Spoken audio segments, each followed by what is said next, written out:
Hello dear student, welcome. बच्चे लोग, अभी हम जो डिस्कस कर रहे हैं barrier to communication. Barrier means obstacles होता है, डिफ़िकल्टीज़ होता है कि मतलब आप कम्युनिकेट कर रहे हैं तो कुछ प्रॉब्लम्स आ रही है जहाँ पर आपका इफेक्टिव कम्युनिकेशन हो नहीं रहा है। तो क्या क्या प्रॉब्लम्स है वो हम लोग डिस्कस कर लेते हैं। पहला ये देखो, ये मेन पॉइंटर्स है आपके। इसको है ना डिटेल में भी डिस्कस करेंगे। Physical barrier, psychological barrier, semantic barrier, personal barrier, emotional barrier, socio psychological barrier, cultural barrier, organisational barrier. तो पहले फिजिकल बैरियर डिस्कस करते हैं। फिजिकल बैरियर मतलब एनवायरनमेंट बैरियर भी बोल सकते हैं आप उसको, जहाँ पर कुछ noise, breakdown, communication media, faulty equipments ख़राब है, वो रीज़न है फिजिकल में। तो पहला है नॉइज़। नॉइज़ मतलब मैं आपको कुछ आंसर पढ़ा रहा हूँ और आपको ना ट्रैफिक का या फिर कुछ डिस्टर्बेंस या फिर टीवी का या फिर बैड वेदर कंडीशंस, किसी का भी आपको आवाज़ आ रहा है तो प्रॉब्लम हो रही है। तो ये हो गया ऑब्स्टिकल्स टू कम्युनिकेशन में फिजिकल वाला। सेकेंड वाला है time and distance. Time and distance भी एक बैरियर है। अभी कैसे, जैसे शॉर्टर पीरियड ऑफ टाइम है तो शॉर्टर पीरियड ऑफ टाइम में कम्युनिकेशन अच्छा होता है, पर वही टाइम ज़्यादा है। अभी अगर ये एग्ज़ाम आपका एक साल बाद है तो इतने अच्छे से आप कम्युनिकेट नहीं करेंगे, सुनेंगे भी नहीं। पर अगर शॉर्टर पीरियड ऑफ टाइम है तो इफेक्टिव कम्युनिकेशन होता है। सेम विथ डिस्टेंस होता है, मतलब शॉर्टर डिस्टेंस होता है तो इफेक्टिव कम्युनिकेशन होता है। पर अगर डिस्टेंस लॉन्गर होता है, कभी 5,000 10,000 की ऑडियंस है तो कम्युनिकेट हो रहा है, तो वहाँ पर इम्प्रॉपर कम्युनिकेशन हो जाता है। तो ये भी एक आपका फिजिकल बैरियर ही हो गया। नेक्स्ट है wrong choice of medium. Wrong choice of medium में आप ऐसा बता सकते हैं कि आपके पास फैक्ट्री है, आपके फैक्ट्री में सब लेबर लोग काम कर रहे हैं और सब एजुकेटेड लोग हैं, और आपने ना उनको कम्युनिकेट किया है चार्ट के थ्रू, पावर पॉइंट प्रेजेंटेशन के थ्रू, तो उनको कम्युनिकेट होगा नहीं, उनको समझ में नहीं आएगा। They will not able to understand because they are uneducated. वो भी एक फिजिकल बैरियर ही है। उसके बाद है सराउंडिंग। सराउंडिंग मतलब आपके आजू बाजू में समझो बर्फ़ गिर रही है, हवा ज़्यादा चल रही है, ठंडी है, गर्मी है, बिजली कड़क रही है, लेजीनेस फील हो रहा है, तो ये भी आपका ना फिजिकल या एनवायरनमेंट बैरियर में ही आता है।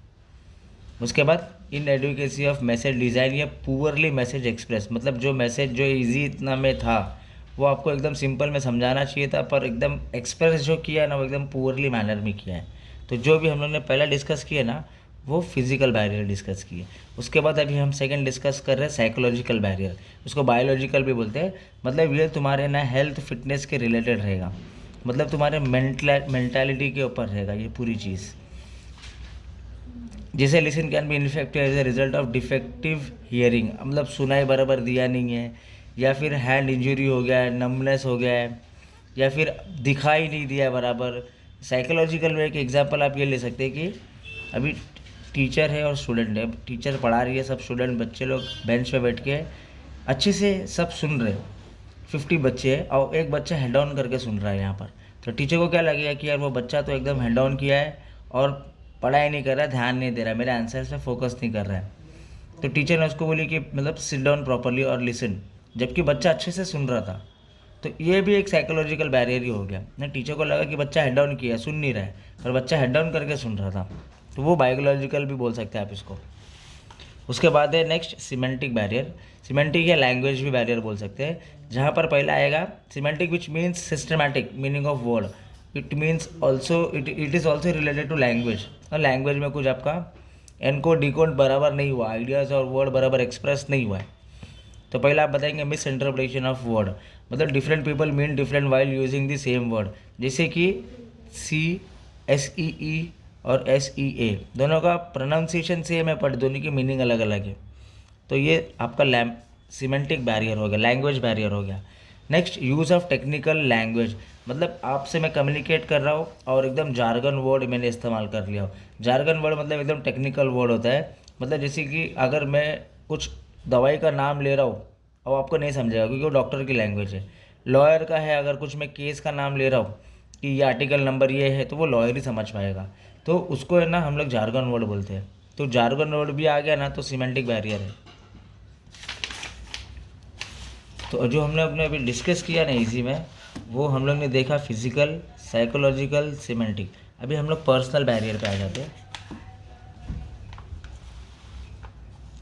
पर्सनल बैरियर मतलब हर एक का इंडिविजुअलिटी का attitude, opinion, behaviour, feeling, like dislike, वो सब अलग अलग होता है। सबका जजमेंट अलग है, सबके इमोशनल्स अलग अलग है। जैसे एक एग्जांपल मैं आपको देता हूँ अभी यहाँ पर। पर्सनल फीलिंग ये है कि मतलब किसी का ऐसा एक ए पर्सन है, ए पर्सन का ऐसा बिलीफ है, ऐसा उसका सोचना है, ऐसा उसका मानना है कि अगर आज उसने मॉर्निंग में शेविंग कर लिया ना तो उसका पूरा दिन लेजी जाएगा। ये उसकी सोच है, ये उसका ओपिनियन है, ऐसा वो सोचता है। पर ये ज़रूरी नहीं कि हर कोई का सबका सेम अजम्पशन हो या सबकी सेम मीनिंग हो, ऐसा होता नहीं है। पर तो ये जो अभी हम लोग डिस्कस कर रहे हैं ये पर्सनल बैरियर है। लैक ऑफ सेल्फ कॉन्फिडेंट, ये भी एक टाइप का बैरियर है। उसके बाद नेक्स्ट है इमोशनल बैरियर। इमोशनल बैरियर में पहला बताओ कि ब्लॉक माइंड। ब्लॉक माइंड में आप ऐसा बता सकते हो कि an individual who has block mind rigid dogmatic, मतलब आप लोग ने क्या किया है ना, किसी का आइडिया लेना, किसी का एडवाइस, किसी का एक्सप्रेशन, किसी का ओपिनियन लेने से मनाही कर दिया, ना आपको लेना है ना आपको चाहिए, तो वो भी एक इमोशनल बैरियर ही हो गया, उसको ब्लॉक माइंड बोलेंगे आप। Next bias, it is a close mind concept. Close mind concept मतलब वन वे कम्युनिकेशन आ रहा है। तो बायस में क्या होगा, गुस्सा रहेगा या रिबफ रहेगा, आर्ग्यू ज़्यादा होगा। तो ये सब अगर होगा, अगर एक कम्युनिकेशन में अगर कोई गुस्सा इंसान करेगा तो यार समझ में कहाँ आएगा, तो वो तो बैरियर टू कम्युनिकेशन ही हो जाएगा। उसके बाद इमोशंस। इमोशन मतलब आप खुश हो, चिंती में हो, अफ्रेड में हो, नर्वस में हो, गम में हो, या फिर एक वो जोन में हो, तो यार मैं जो आपसे कम्युनिकेट कर रहा हूँ आप समझ नहीं पाएंगे। तो जो अभी डिस्कस किया वो इमोशनल बैरियर था। उसके बाद है सोशो साइकोलॉजिकल बैरियर। तो सोशो साइकोलॉजिकल बैरियर में एक परसेप्शन बना के रखा है, सिलेक्टिव परसेप्शन बना के रखा है आपने। उसके बाद स्टेटस कॉन्शियसनेस, मतलब डिफरेंट स्टेटस डिफरेंट पावर है। सेंडर अलग होता है, रिसीवर अलग होता है। सेंडर का थिंकिंग क्या होता है, रिसीवर का थिंकिंग क्या होता है, या फिर सेंडर जो कंप्लीट इन्फॉर्मेशन दे रहा है क्या मालूम उसको समझ में आ रहा है या फिर बाईपास इन्फॉर्मेशन लग रहा है उसको, वैसा आप बता दो। उसके बाद है प्रिजुडाइस। इसका मतलब ये होता है कि new ideas view have been close mind, मतलब आप है ना ओपन माइंड कंसेप्ट नहीं है, आप क्लोज माइंड कंसेप्ट है। क्लोज माइंड कंसेप्ट मतलब वन वे कम्युनिकेशन। इसका एक एग्जांपल ले लो, जैसे मैं आपको कम्युनिकेट कर रहा हूँ, मैं आपको पढ़ा रहा हूँ, मैं आपको एक एग्जांपल दे रहा हूँ। अब कोई बच्चा आके मुझे भी एक एग्जांपल दे रहा है कि सर ये एग्जांपल चलेगा क्या, तो मैंने बोला नहीं, आप बीच में मत बोलो, आप कम्युनिकेट मत करो, आप अपना एग्जांपल मत दो, सिर्फ मेरी बात सुनो। तो ये वन वे कम्युनिकेशन हो गया।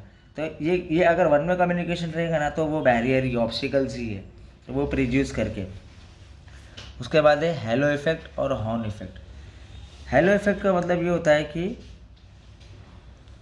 एक पॉजिटिव है और एक नेगेटिव है। हेलो पॉजिटिव है और हॉर्न नेगेटिव है। अभी इसमें भी एक एग्जांपल मैं आपको बताता हूँ।